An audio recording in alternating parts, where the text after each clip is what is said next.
Chapter 15. The summer and winter following the Frost King incident I spent with my family in Alabama.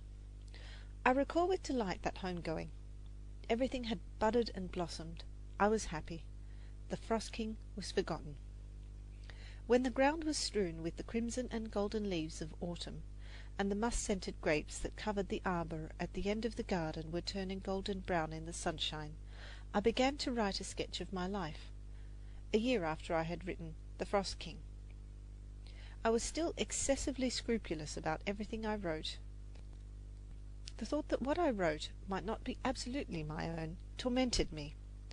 No one knew of these fears except my teacher. A strange sensitiveness prevented me from referring to the Frost King, and often when an idea flashed out in the course of conversation, I would spell softly to her, "I am not sure it is mine." At other times, in the midst of a paragraph I was writing, I said to myself, "Suppose it should be found that all of this was written by someone long ago."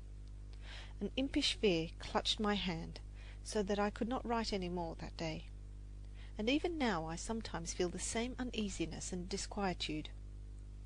Miss Sullivan consoled and helped me in every way she could think of, but the terrible experience I had passed through left a lasting impression on my mind, the significance of which I am only just beginning to understand.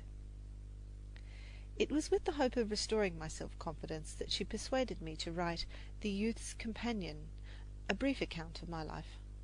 I was then 12 years old. As I look back on my struggle to write that little story, it seems to me that I must have had a prophetic vision of the good that would come of the undertaking, or I should surely have failed. I wrote timidly, fearfully, but resolutely, urged on by my teacher, who knew that if I persevered, I should find my mental foothold again and get a grip on my faculties. Up to the time of the Frost King episode, I had lived the unconscious life of a little child. Now my thoughts were turned inward, and I beheld things invisible. Gradually I emerged from the penumbra of that experience with a mind made clearer by trial and with a truer knowledge of life. The chief events of the year 1893 were my trip to Washington during the inauguration of President Cleveland, and visits to Niagara and the World's Fair. Under such circumstances my studies were constantly interrupted, and often put aside for many weeks, so that it is impossible for me to give a connected account of them. We went to Niagara in March 1893. It is difficult to describe my emotions when I stood on the point which overhangs the American Falls, and felt the air vibrate and the earth tremble. It seems strange to many people that I should be impressed by the wonders and beauties of Niagara. They are always asking, "What does this beauty or that music mean to you? You cannot see the waves rolling up the beach or hear their roar. What do they mean to you?" In the most evident sense, they mean everything. I cannot fathom or define their meaning any more than I can fathom or define love or religion or goodness. During the summer of 1893, Miss Sullivan and I visited the World's Fair with Dr. Alexander Graham Bell. As I recall with unmixed delight those days when 1,000 childish fancies became beautiful realities. Every day in imagination I made a trip round the world, and I saw many wonders from the uttermost parts of the earth, marvels of invention, treasures of industry and skill, and all the activities of human life actually passed under my fingertips. I liked to visit the Midway Plaisance. It seemed like the Arabian Nights. It was crammed so full of novelty and interest. Here was the India of my books, and the curious bazaar with its Shivas and elephant gods. There was the land of the pyramids, concentrated in a model Cairo, with its mosques and long processions of camels. Yonder were the lagoons of Venice, where we sailed every evening when the city and the fountains were illuminated. I also went on board a Viking ship which lay a short distance from the little craft. I had been on a man-of-war before, in Boston, and it interested me to see, on this Viking ship, how the seaman was once all in all, how he sailed and took storm and calm alike with undaunted heart, and gave chase to whoever re-echoed his cry. "We are of the sea," and fought with brains and sinews, self-reliant, self-sufficient, instead of being thrust into the background by unintelligent machinery, as Jack is today. So it always is. Man only is interesting to man.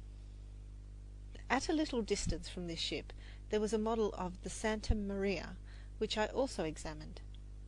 The captain showed me Columbus's cabin and the desk with an hourglass on it. The small instrument impressed me, most because it made me think how weary the heroic navigator must have felt as he saw the sand dropping grain by grain while desperate men were plotting against his life. Mr. Higginbotham, president of the World's Fair, kindly gave me permission to judge the exhibits, and with an eagerness as insatiable as that with which Pizarro seized the treasures of Peru, I took in the glories of the fair with my fingers. It was a sort of tangible kaleidoscope, this white city of the West. Everything fascinated me, especially the French bronzes.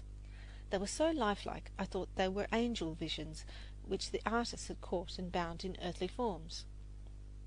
At the Cape of Good Hope exhibit, I learned much about the processes of mining diamonds. Whenever it was possible, I touched the machinery while it was in motion, so as to get a clearer idea how the stones were weighed, cut, and polished. I searched in the washings for a diamond and found it myself, the only true diamond, they said, that was ever found in the United States. Dr. Bell went everywhere with us, and in his own delightful way described to me the objects of greatest interest. In the electrical building we examined the telephones, autophones, phonographs, and other inventions, and he made me understand how it is possible to send a message on wires that mock space and outrun time, and, like Prometheus, to draw fire from the sky.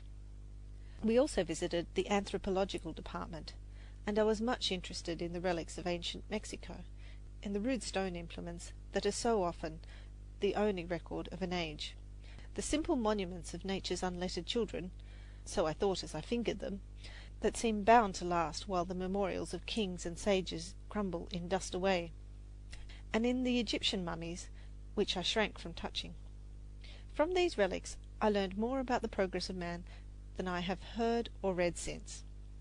All these experiences added a great many new terms to my vocabulary, and in the 3 weeks I spent at the fair I took a long leap from the little child's interest in fairy tales and toys to the appreciation of the real and the earnest in the workaday world. End of chapter.